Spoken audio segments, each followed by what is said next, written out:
kaunti ithathatu no cio itahutĩtio nĩ mũrimũ wa COVID-19 gũkũ bũrũri-inĩ. Ũũ nĩ thutha wa kaunti ya Lamu kwandĩkithia arwaru wa mbere erĩ. Ũmũthĩ andũ 259 makĩonekana na mũrimũ ũyũ, namba ĩno ĩgĩtũma bũrũri wa Kenya ũkinyirie andũ 370,000 arĩa marĩ na COVID-19. Nairobi leading with 127 cases, Mombasa 39, Kiambu 22, Machakos 16, Busia 11, Makueni 9, Nakuru 9, Uasin Gishu 9, Kilifi 5, Kajiado 3, Kisumu 2, Lamu 2, Garissa 2, Marsabit 2 and Kwale 1. Ndumiriri ya ũmũthĩ gĩtĩtĩrithia mĩario ya mũtongoria wa bũrũri ya mehariria ma kaunti nĩmo makũheana mwĩhoko wa kũhingũra bũrũri gũkũ kaunti ikĩũrio kwĩnyitia mũthiori. Counties need to move with speed to finalize their levels of preparedness. As of now, working together with county governments, we are working to enhance capacity of testing, tracing, treating, and isolating.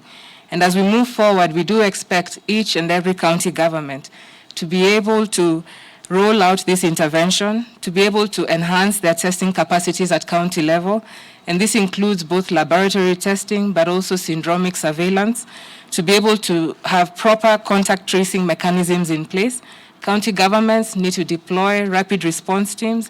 These teams need to be agile and they need to be able to be supported to ensure that they can trace appropriately. And we have developed simple templates at the points of entry, like if you are crossing from, say, Kiambu to Murang'a County, we have a simple checklist.